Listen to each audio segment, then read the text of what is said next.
Oh boy, Grave of Rot 9. This is not an easy dungeon, especially with all rares. I've done a Grave of Rot 8 video with all rares. That is easy. If you want to take this comp also and take it into 8, that's really easy as well. You'll never fail. Super clean. We've got Latalis in here to knock back the ultimate gauge by 20% on that battle skill. On the other one that I have for 8, we're using a Dree.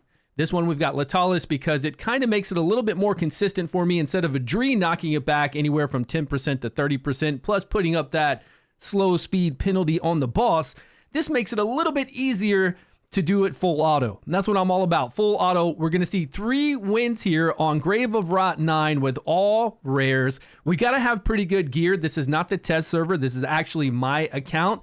And for some reason, I just had some pretty decent gear to be able to get this done. I need high resistance on our Fitz in the very front, our tank, because he's going to take all the debuffs to himself. He's going to get healed a nice amount from that. Plus, I've got him in a 3-piece set to heal him by 20% of his max HP, along with all that other healing he's getting.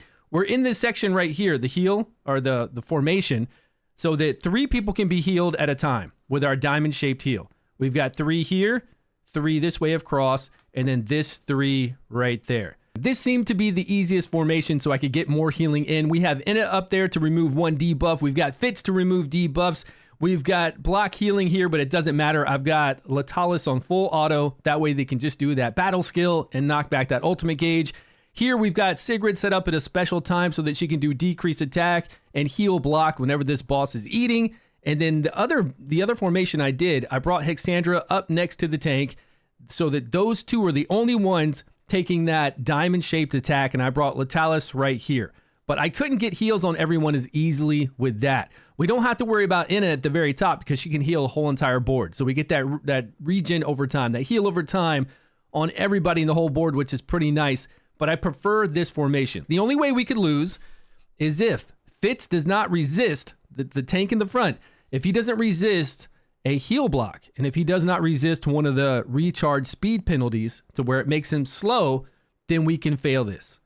And for some reason, he's close to 400 resistance, and he still gets debuffs. I don't know if we need to be at 450. I don't know if we need to be over 400 or 500, but we're already pretty high. Like, we're high for having him to be able to have like HP and resistance without having a resistance chest piece on him, because he still needs to be a little bit tanky because he's taking all those hits. Although now that I'm thinking about it, I could put Hexandra in his place and let her be the one eaten, give him more resistance so that he definitely does not get anything on him unless there's some kind of hidden resistance in the game. You know how some games have like that 5% or 3% chance that you'll always get hit with something no matter what kind of resistance you have? If that's the case in this game, it would really suck. I don't think it's there because we're getting so many debuffs. And he's resisting a crazy amount. Like every time something happens, he's having to resist a crazy amount of debuffs. So just pay attention to him. The way we have this set up, he's resisting everything. He's being eaten. He's then coming out and hitting, removing all the debuffs from everyone else. There we go. Getting a nice chunk of heal for doing that. And then also getting that 20% heal from having that 3-piece gear set on. And then everybody else, we just got to kind of keep them alive. Now, I did have to build them a little bit tankier. I'll show you the times at the end of the video. These are full auto times on stage 9, all rares. I thought it was pretty cool to get done. Now, I am going to do more videos tonight. I'm working on Thea right now because she's on my account. Thea can put up block debuffs on your whole entire team and heal them by a really, really nice heal and block healing on the enemy. So she's one that's going to be really good here. I already have her scrolled out because I've been using her in PvP. I've got her on my main account. So really easy to take her in place of this team and show you how well she can do, along with Vakuk, which I'll have to do on the test server. Then we've got Catherine, which I'll do on the test server as well. And a few other choice epics that we can bring in here to make this much, much easier than we're doing it right now with all rares. That's it. We just go through the whole fight, right? We're healing ourselves. We're removing the debuff with Fitz. Inna is then coming in and picking up any other debuffs that were not removed. That's why we have Inna there. There she goes. Plus, she gets that regen. That regen is, board wide. We don't have to really worry about people being in some kind of formation. So we need that pickup heal. Now, if you had Garius, that's another one that would be amazing because he's a tank that can heal the whole entire board with some amazing heals. If we had Garius in here with Fitz, it'd be pretty easy. We'd get our health back, right? We'd get our health back a lot. And if you have any issues with people dying, just make sure you put a defense runes on, defense percentage chest, because I think I have a 60% defense percentage chest on Sigrid right now. And definitely on Latalis. I either have HP or defense percentage on Latalis as well. Because you got to keep them alive. They're taking these hard hits. You got to keep them alive. But the way this boss works, if you didn't know, that first ability is going to hit everybody on the board and put those debuffs up. It's nice to have decreased attack when that happens, which on autoplay right now, you can see we've got it up. Well, yeah, it was up right then. And Latalis also does decreased attack, a lower version, anytime Latalis does damage. That's the middle caster there. So decreased attack up is nice to have. The second ability the boss does is a diamond-shaped ability, and that is going to hit the 3 in the very center. Now, we do have another formation to where it will only hit the tank and Hexandra up top if we want to, but then it's harder to get heals on everyone. But that hits pretty damn hard, the second one. But it's only hitting the 3 in the very center and putting that slow recharge speed penalty, which was just up a minute ago, on those 3. But if you have enough resistance on Hexandra and you got enough resistance on Fitz, then the only one we're worried about getting that slow recharge speed penalty on is Latalis.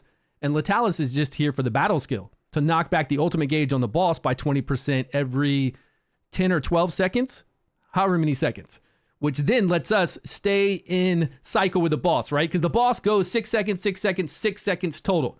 We got 18 seconds to be able to get everything in on the boss. And with us knocking back that ultimate gauge by 20% every 10 seconds, I think is what Latalis is doing right now, it keeps us in line with all the things we're doing. Now, keep in mind, I do have Fitz booked, scrolled. There's scrolls in this game. I do have scrolls in him to have him at a lower cooldown.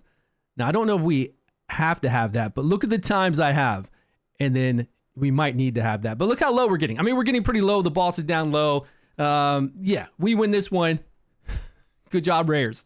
Let's go, Rares. Okay, now we're going to go into another battle here, and I have failed. I failed a lot, but it's full auto. We get our stamina back. We don't lose any stamina, and we're doing it with Rares. But we don't need to do it with Rares, right? It's not mandatory that we always do everything with Rares. That's why I'm going to come out with that other video, because people have been getting lucky with epics right now. You should have a few epics. You got to have something else in here that we can use to make this easier. Same formation this time. Nothing's changed. It's just another run through here where we did well. We get low sometimes.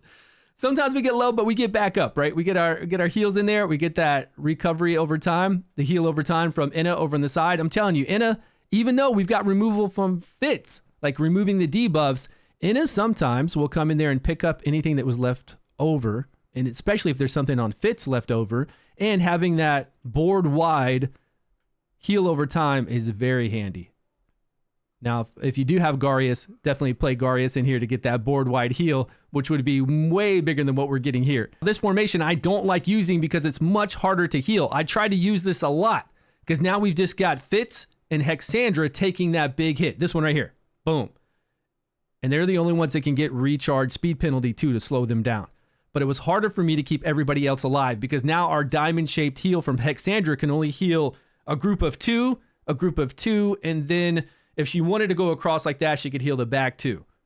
So I guess groups of 2s is all she can do instead of getting those big groups of 3s before. In the other formation, we've got like 3 different groups of 3s. This one, we've got 3 groups of 2s. It makes it a little harder to keep everybody alive. Now, we could make people tankier and do this formation, have Hexandra in high resistance, have Fitz in high resistance in the front, and probably not have to worry about too many debuffs because Fitz is going to come out. He's going to do what he always does right here. Get that heal, get that 20% extra, and take care of himself. We're about to see the gear and the times for this. Down to the wire. Did we lose anybody? Sometimes I've lost people and we've won it. We've won. Like right at the end, we lost somebody. Because you know how full auto, it gets a little bit wonky with the times. So you could do this. You could use this team if you want to. I am coming out with better videos for epics to put in here to make it much more reasonable for you to do this on 9. Now, if you want to run this on 8, easy times. I had no problem keeping everybody alive in the beginning. That was my first thing, right? Let's try to keep everybody alive for 6 minutes. I did that. I was like, okay, good. Everybody's alive for 6 minutes, but we still got like 1 million left on the boss. So then I had to start putting people in gear to do damage. So now I have in a gambler set. You'd be surprised. A gambler set on somebody like this, even a healer, just off their basic attacks, is still going to get you a couple 100,000 on the boss. Maybe even somewhere up toward 300 to 400,000 on the boss. So we've got her in a gambler set. We've got her in a HP chest piece, HP there, defense and defense. And then she's got the healing on that does increase the heal over time for her. Now we've got Hexandra in the gear to absorb 15% of all the damage that everybody else takes, which is really good, and it's tanky. It's my normal tank set, I believe, that I have on Horus or Furbath. And then we've got her in the banner. Now, Fitz. We've got Fitz in this gear to heal himself whenever he does his ultimate by 20% of his max HP, plus resistant substats on everything. 372. Now, we might need 400 to make sure he never gets a debuff, but this was working okay. Plus, you can eat some food.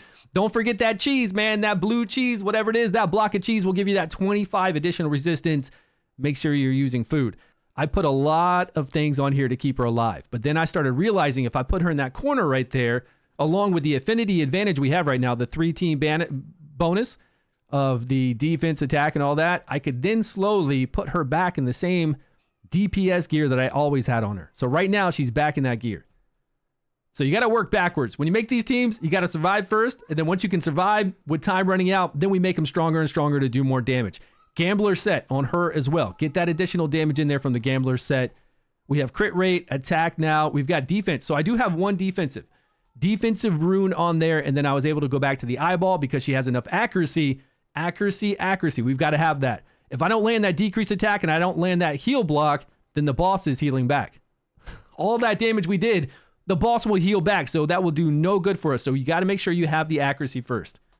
I did take Witch's Remains off and put on the crown. Now, my crown currently is not as ranked up as this Witch's Remains, so it wasn't as much accuracy. But we're talking about a difference of 50, a decreased defense of 50% to a decreased defense of 30%. But we have a higher chance to apply the crown than this one. I'll show you. So with the crown, my crown's only 16, so not as much accuracy, but we do have a 70 and then a 75% chance to apply this decreased defense. So use either one is basically what it comes to, because I did change the crown out to make sure I could use the crown, and I did a run and won one of those with the crown. Because I didn't want you guys to look at that and be like, oh, Witch's Remains, Stu, you're doing it with a legendary artifact. Yeah, I know. You can do it with the epic artifact. I've done it. You can do it. The times might look a little crazy, but this is what works well with Latalis. These times will be totally different with somebody else. Keep that in mind. You're going to have to play with your own times. Latalis is knocking back that ultimate gauge every, let me double check. I think it's 10 seconds by 20%. And we have enough accuracy for that. This is a rare. And with that rare doing that, these are the times that work. So if you're going to bring in a Dree, look at my 8 video. Go check out the video on how to do this with all rares with a Dree on Grave of Rot 8. And you'll see the times for that one. But for this, we had 20 seconds on Sigrid. We had our healing and removing here. We got 18, 19 seconds with Inna. Fitz was at 16.5, so he'll clear first, right? He'll try to remove all the debuffs, all the heal block, and those poisons first. And then I'll have her heal afterwards, and then I'll have her heal after that and remove anything that's left over. And then 20 seconds, 19 seconds, 19 seconds. I know it looks weird. The times look weird. You're like, how did you figure this out? Yeah, how did I figure that out? I don't know. I did a million runs. I did 2 hours worth of recording, right? This is chopped up of 2 hours worth of recordings, me messing with these times, and then, going back and messing with the times over and over and over. One little second here or there when I'm watching the video and I'm like, okay, maybe if we bring this back or bring this forward, we'll be okay. But this is the time. This will work with Latalis. Thanks for going this far. If you made it, appreciate your love and support, guys. Please have a wonderful day, and I will see you all in a video soon.